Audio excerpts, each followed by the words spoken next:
परिस्थिति आने पे किसी लड़के का रेप भी कर सकता है, किसी गुरु भाई का मर्डर भी कर सकता है, सुसाइड भी कर सकता है अपने आप को। जिन्नों की उजारी बारात देखो।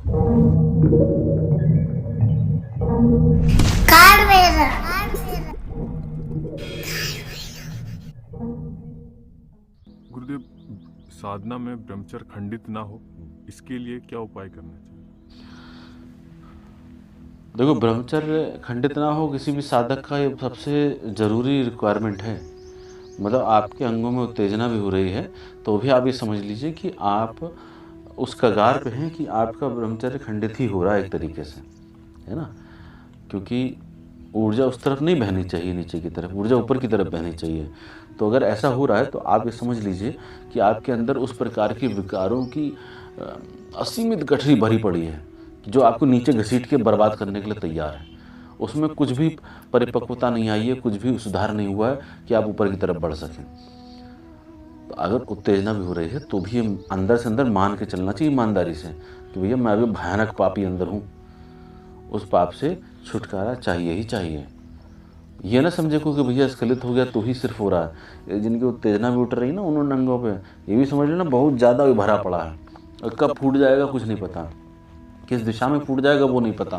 किस दिशा मतलब परिस्थिति आने पे किसी लड़के का रेप भी कर सकता है, परिस्थिति आने पे किसी गुरु भाई का मर्डर भी कर सकता है, परिस्थिति आने पे सुसाइड भी कर सकता है अपने आप, मतलब अपने ऊपर भी आघात कर सकता है। इतनी ज़्यादा भयानक ऊर्जा होती है।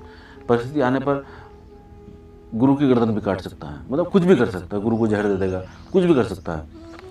तो ये ऊर्जा एकदम पागल की तरह होती है, तो उसको कुछ समझ नहीं होती कि अब जैसे मेरे पास शिष्य ना, जैसे 5-6 साल पहले जो उनकी परिपक्वता थी वो बिल्कुल एकदम ऐसे थे जोश में सब लंका ढा देंगे, अब हनुमान जी हम ही हैं, तो ऐसे आते थे।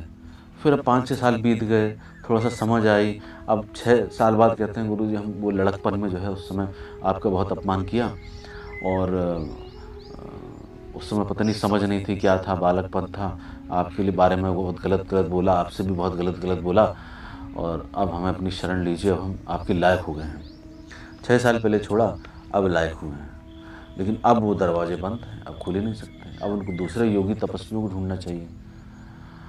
तो ऐसा साधक को अपने जीवन में ये भाव बना के चलना चाहिए, अंडरस्टैंडिंग बना के चलनी चाहिए कि भैया मुझे करना क्या है। मतलब ये आध्यात्म का बिजनेस बनाना है तो तुम्हारी कैटेगरी वो है, आध्यात्म को अपने जीवन को उन्नत करने के लिए प्रयोग में लाना है तो बिल्कुल अलग कैटेगरी जो हमारी कैटेगरी में आता है। तो किसी भी साधक को अपने ब्रह्मचर्य को अगर पुष्ट करना है या उस पर विजय प्राप्त करनी है या उसकी दिशा परिवर्तित करनी है ऊपर की तरफ, कुछ भी कह लीजिए, हर व्यक्ति अपने हिसाब से समझता है, तो उसको ज़्यादा से ज़्यादा ध्यान करना चाहिए। समझ रहे हैं? ज़्यादा ध्यान करने का मतलब ये है कि वो जब तक अपने आप के ऊपर दृष्टि नहीं रखेगा तब तक उसकी जो जितने भी विकार हैं उस पर वो विजय प्राप्त नहीं कर सकता है। तो ब्रह्मचर्य खंडित ना हो।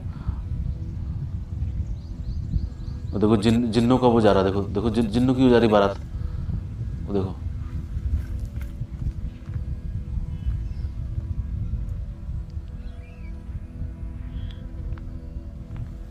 ये जिन्नों की बारात जाती है और इसी की दिशा अगर परिवर्तित हो तो उसमें मैयत जाती है। तो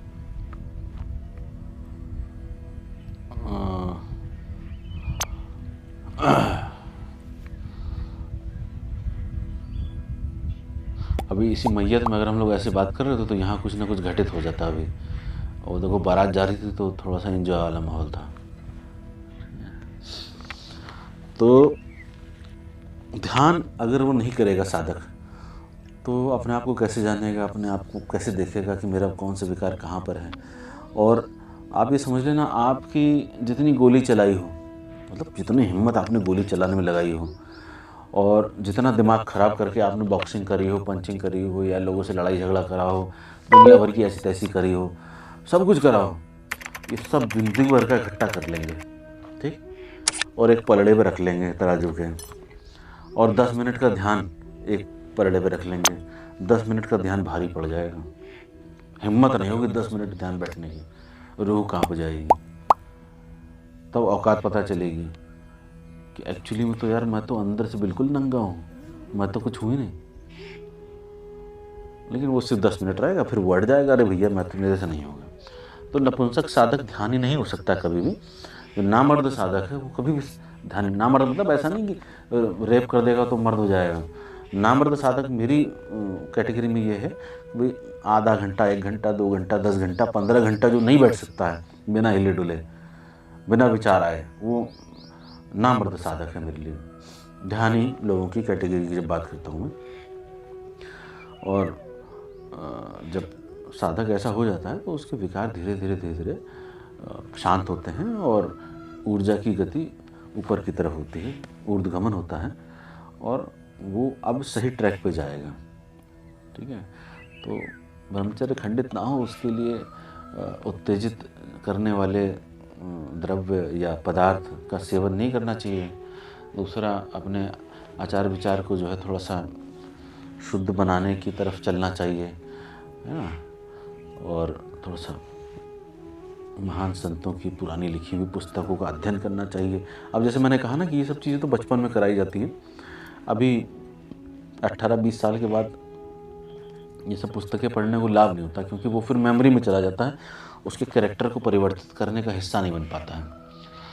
तो अब तो जो बनना था बन गया, मतलब वो कामुक हो गया, क्रोधी हो गया, लालची लोभी हो गया और पापी हो गया, दुराचारी हो गया। अब वो कैरेक्टर बन गया, उसका वो सुधार सिर्फ ध्यान से होगा, किताब पढ़ने से नहीं होगा।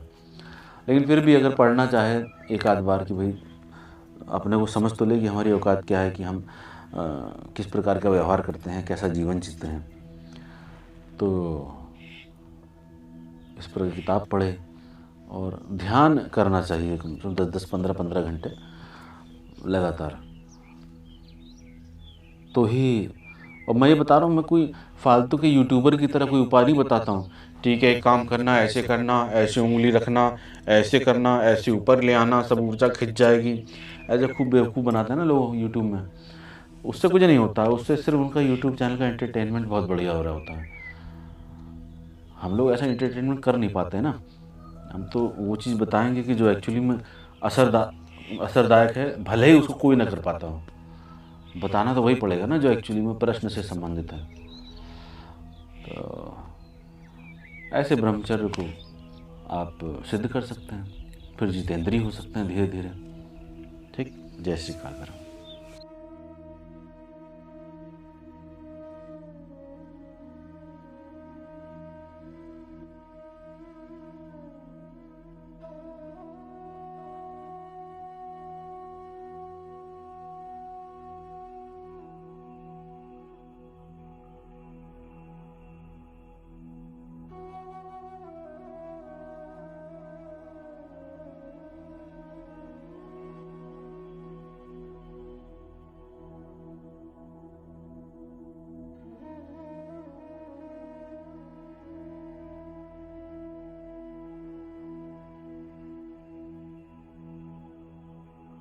सभी के रोंगटे खड़े हो गए उसको देखते ही।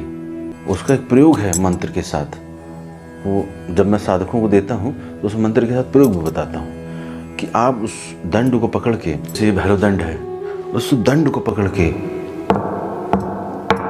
ऐसे 3 बार और उस मंत्र का उच्चारण करके अगर आपने 3 बार उस स्थान पर ठोक दिया तो समझ लीजिए 20, 50, 100 किलोमीटर दूर तक उसके उच्चारण से और उस ठोक से पड़ने वाली चोट उस धरती के भीतर ही नहीं, ऊपर के भी शक्तियों को सफाई कर देती है।